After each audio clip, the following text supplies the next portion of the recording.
Thewlis. Mr Mundell, it's a pleasure to see you in the chair and to join colleagues for this annual debate on the harms that fireworks cause in many of our communities. And it's with a sense of some frustration, I suppose, that I stand here, because we've been doing this now for some years, and the government's response continues to ignore the very serious concerns on a cross-party basis that all of us bring to this debate. There were 414 signatures on the petition from constituents in Glasgow Central, and that is reasonably consistent over many years that there are these signatures, and I continue to get concerns raised with me again and again. And the Honourable Member for Gower mentioned that she gets complaints starting in October, and I think I could probably beat her on that because I had complaints starting in July this year about fireworks from residents in Pollokshields who live in Maxwell Square, and they said they typically hear a firework every day, always in broad daylight, usually mid-afternoon, and at times I've seen them exploding on the ground in the middle of Maxwell Square when the park is full of children or set off in the middle of the road. Obviously, Mr Mundell, this is hugely concerning that fireworks are being used in such a way when children are nearby. Another person who also lives in Pollokshields emailed me in August to say that they had found fireworks again in the park nearby.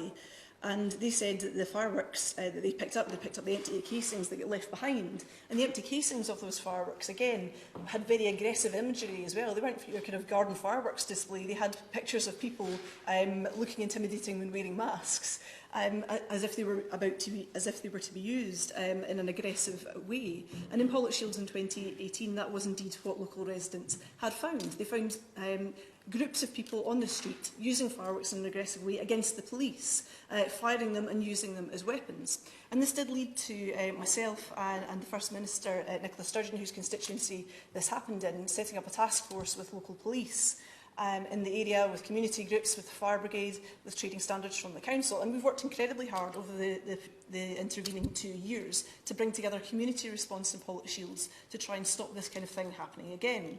And I must pay tribute to the police, to Chief Inspector Ross Allen, to Sergeant Kenny Smith and to Inspector John Menzies, who have done a huge amount of work to make sure that people in Pollokshields are kept safe from this. And they have done educating school children, they've done citing a mobile police office in Pollokshields to deal with this, they have additional foot patrols, and they're doing everything that they can to try and bring together this community response. But Mr Mundell, they shouldn't have to do all of that, because they should have we should have the powers in Scotland to change the law to make sure that the impact on the communities are not felt in the way that they are.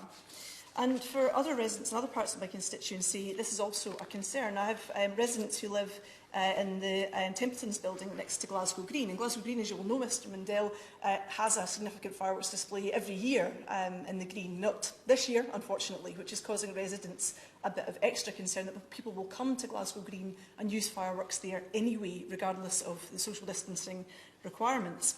And Lisa Murray, who chairs the Verdi Residents Association, has seen this happening outside her building.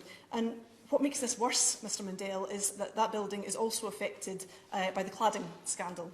So she's incredibly worried that young people using fireworks irresponsibly in her neighbourhood will lead to the whole building going up in flames. So they've had bin fires next to it, near their building, due to the fireworks being put in bins to launch them, and the residents are rightly very scared about this. A resident in the Calton wrote to me to say, "I can no longer tolerate panic attacks every day and having to call the mental health team due to breakdowns because of the fireworks. Teenagers in my area set fire to a mattress and started throwing fireworks into the fire they started. I'm begging you to please do something. Each year it just gets worse and worse." And I asked the Minister what he intends to do to keep that constituent safe from irresponsible use of fireworks.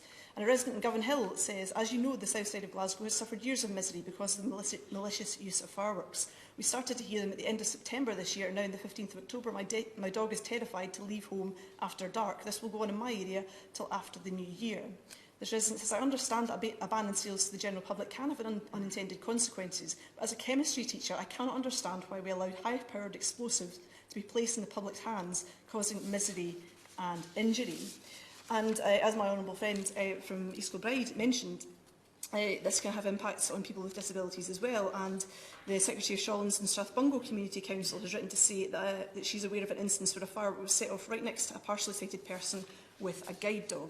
So it's clear that people are not using fireworks responsibly and that more needs to be done.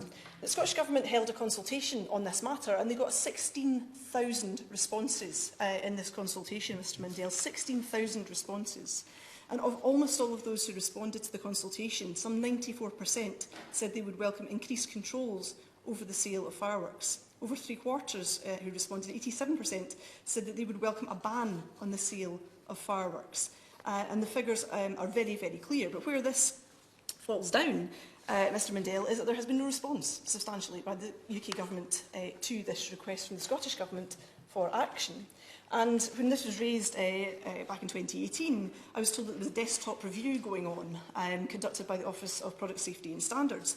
But that seems to have brought absolutely no results whatsoever. And I had a response from the Minister just before I came over here to say that the Government does not have plans to bring forward additional legislative proposals on fireworks, because there's a comprehensive regulatory framework already in place. But you hear from members all around this House, from members who aren't here because of the social distancing restrictions, that this is completely inadequate. We hear this year and year again that the regulatory framework in place is not working.